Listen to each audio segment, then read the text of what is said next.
Hi everybody, I'm Trin Johnson and welcome to Dust in My Eye. So school's starting here and it makes me remember what it was like to have a brand new box of crayons and all the pretty colors, and I just couldn't wait to get my hands on them. And those crayons are kind of like all my art supplies. I have lots of fun art supplies that I just don't get to use. And I'm not a big mixed media artist, but I find it intriguing and I thought it'd be fun to do. And I found this sketchbook up in Petoskey last summer, I think. And it's very heavy paper. I would not use it for straight watercolor because it doesn't handle a lot of water. But I have done gouache on it and I have put it in some of my sketchbooks, and I think I had some of it in my Plan April sketchbook. Now this is just a watercolor marker sketch I did kind of to test it out. Otherwise, I really haven't done anything directly in this sketchbook. So that's what we're going to do today. And I have a photo picked out that I'm following loosely of this old barn or house out in the country with some wildflowers and a little path back to it. And I'm just going to follow it very generally. And I have gotten out an assortment of supplies that I may or may not use because I'm trying to stay away from strictly watercolor. These are in Derwent Inktense extra large blocks, and I'm going to try and use some of that. And yeah, they're big, giant blocks. And then I have some Daler Browning acrylic inks, and I thought those would be kind of fun. Rounding. And I picked out a couple colors that I thought might be useful. But I have a bunch more next to me if I need more. I have my Daniel Smith watercolor sticks. And I have some big Posca pens and Tri-Art Posca pens that I got last time I was in Canada. Were having a clearance sale, and I picked these up, and I picked them up to play on the jelly plate, but I thought they'd be fun for this too. And I have my little pencil case here that I have now got all my Inktense pencils in. Ran across another sale this summer and bought some that I didn't have, filled in some gaps. And then I have my giant package of Neocolor 2s that are always fun to play with.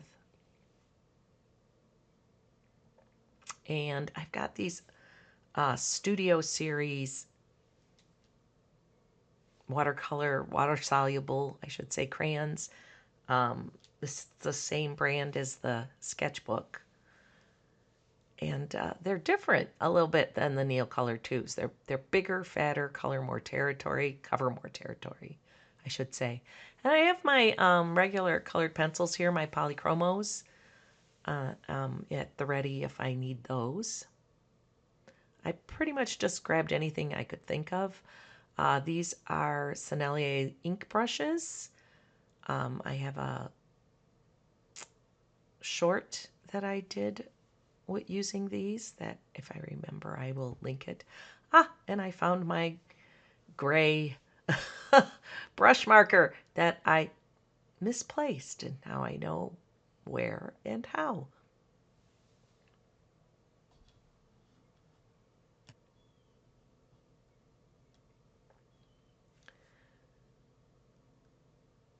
So I'm just going to try and figure out how to put all this down on a piece of paper and make it look like the picture that I am using.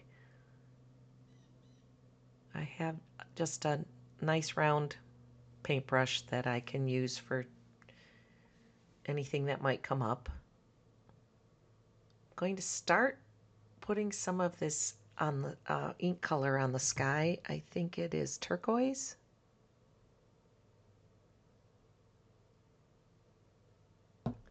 and just spreading it around with a little bit of water, a little paintbrush. Get some in the sky. Then I'm going to put some green, I think it's sap green, down on the bottom. It starts out here pretty messy.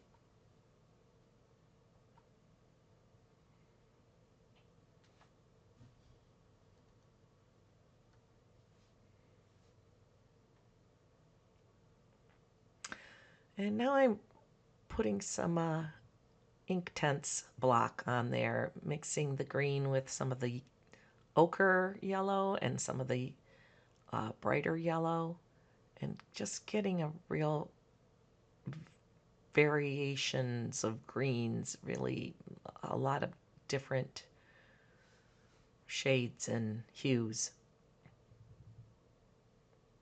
Just kind of as a base layer. And now I've dipped that Neocolor 2 into my water, and I am kind of painting, drawing with it. And I have a dark one too here for the undersides of the clouds. I like to use them wet.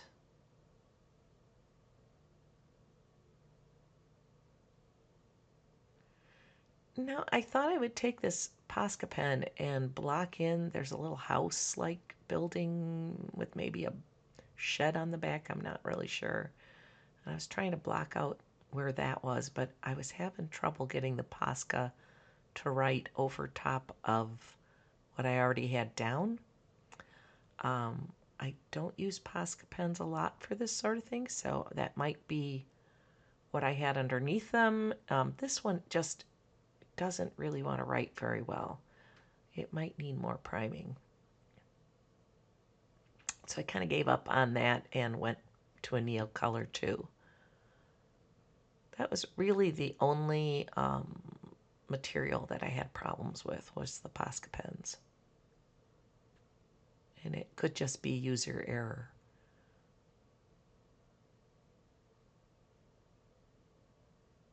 I know it looks a mess right now, but if you stick with me, I promise it does end up being something I kind of liked. And now I thought, well, I'll try the dipping the extra large Inktense block and painting with that, but it just kind of smeared the Neocolor 2. And this is the Studio Series water-soluble crayon. It came with 2 different greens, which is kind of interesting for such a small little set. I mean, I think it's for kids. It's something they sell in bookstores, generally speaking. I got it online somewhere. I can't remember where right now.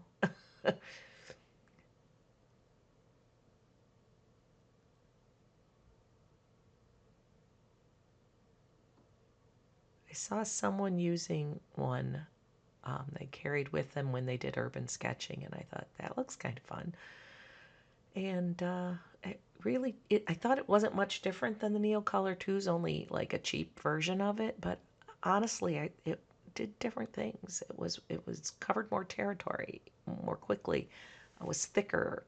You could kind of paste it on, which worked nicely for this. Only problem I have with them is it's really hard to keep the caps on. They like to pop off.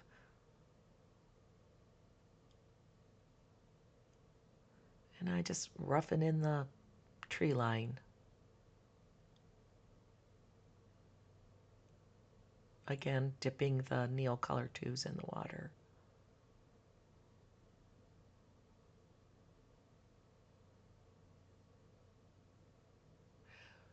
It was so different than if I'd been working in watercolor or gouache. It was so much more experimental to me because I wasn't sure how all these materials would interact.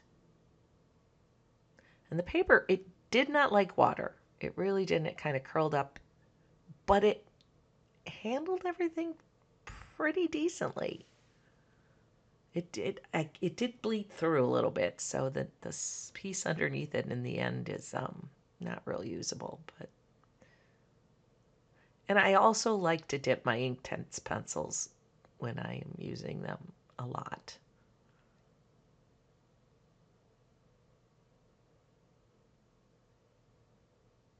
At this point, I still didn't know if there was going to be anything redeeming about this experiment.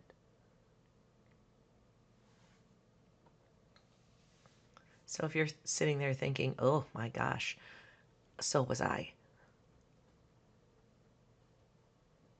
But the nice thing about it is because it was so crazy and I was using so many different materials, it didn't bother me that it was not, wonderful or, that oops, I made a mistake, that didn't work very well. It was just fun to do. And now there I'm using I think it's the shimmery one of the yellow Sennelier brush pen that I have. Brush ink, I think they're called. It was like there was nothing to lose. It could only keep throwing things at it and seeing what stuck.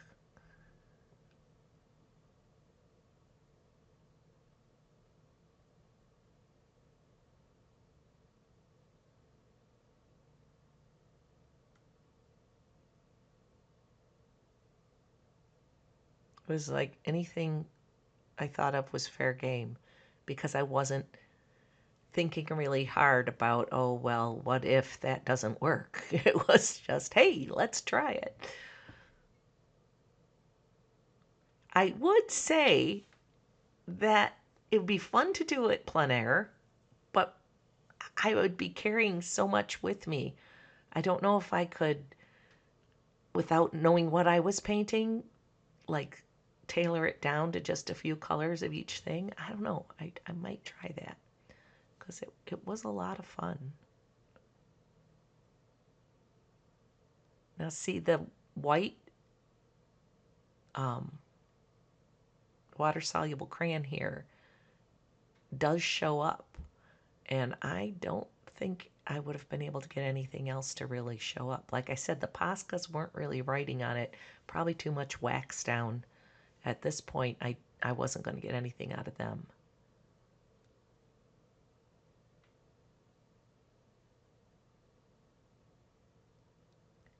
So it's actually leaving little bits behind, like three-dimensional in some places. But that was okay.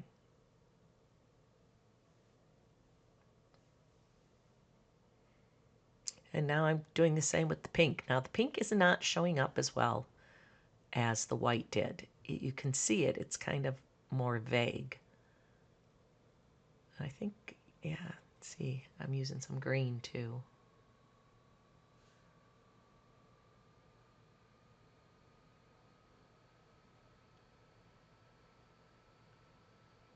And like I said, it came with two greens. One is more of a Kelly and one is more of a spring. But they're pretty close, really.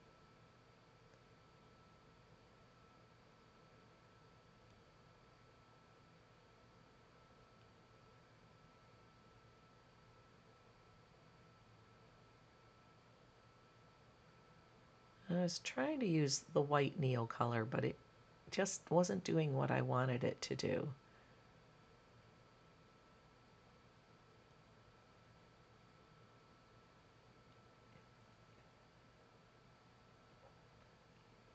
At this point, I decided to go for some white gouache. So I have my white gouache is mixed with watercolor medium, so it's a little on the soupier side than it comes.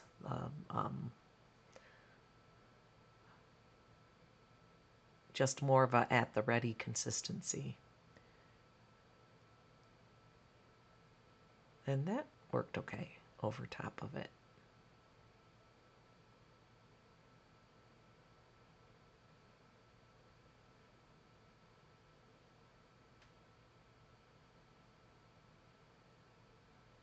I decided to go ahead and kind of go over the areas where I had put the white water-soluble crayon.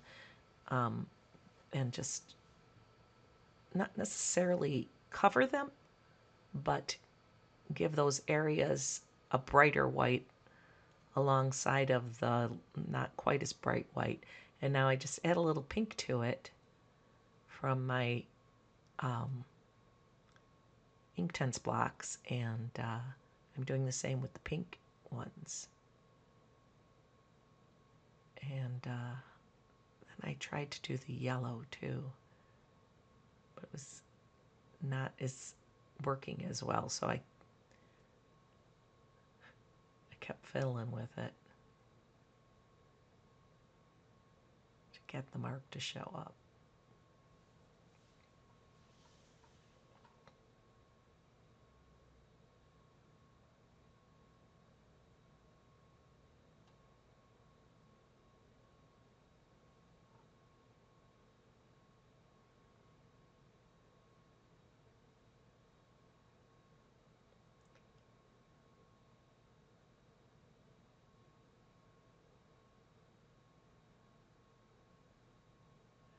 And now I am trying to get some grass with my liner brush and get a little gouache mix with the Inktense blocks and just get some more stems and leaves and stuff, so it has even more of a linear top to bottom, which I tried to do from the beginning with the underpainting kind of parts, where I was just scribbling on there, just get a start at that kind of direction.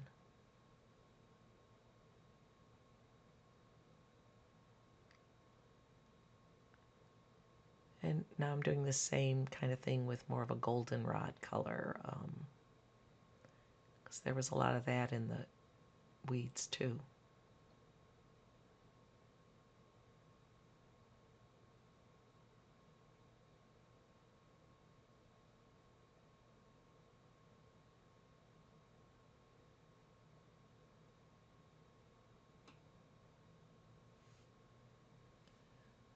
A little more neon color too.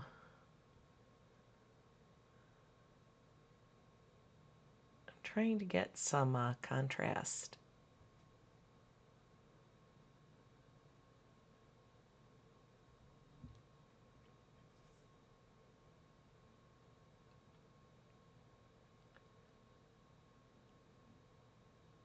I tried Inktense. It still wasn't quite giving me the contrast I wanted.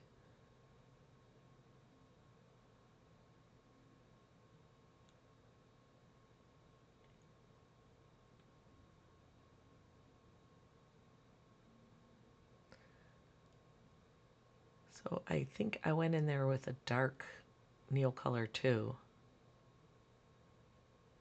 And that made the roofs pop and the tree line pop. And then I thought, well, that worked. Now I need some balance. So I went into the kind of path area and gave that some contrast, because there were definitely some darker spots in there. And that kind of balanced things out a little bit.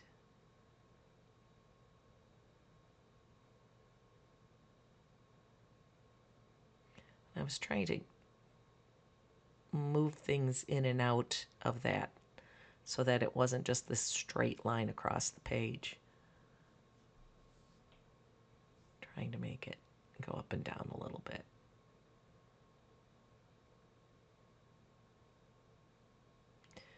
And I think I have a Daniel Smith watercolor stick there.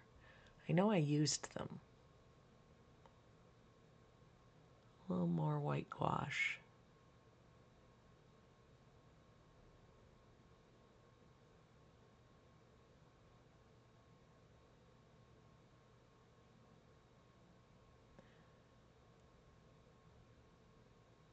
Just working on the tree line.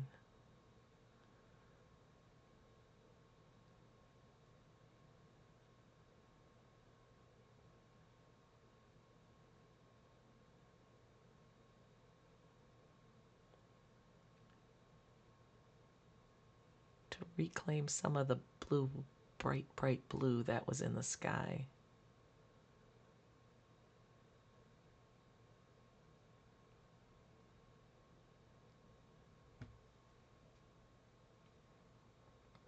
Then I went in with a light blue to kind of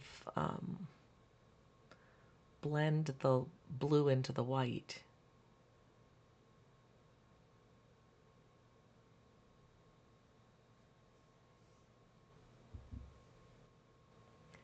Now, I signed my name, thought I was done, and then went, oh, but I think it needs more over here. So I did go back in and do a little bit of tweaking of the house or barn. So I hope you enjoyed this video. I enjoyed doing it a lot, and I would really appreciate a thumbs up. And if you want to see more, subscribe. And if you want to be notified, hit the cute little bell. And if you would like to, please check out my Etsy shop where I have prints of my artwork along with cute little monsters and some other fun stuff for sale. So until next time, thanks for watching.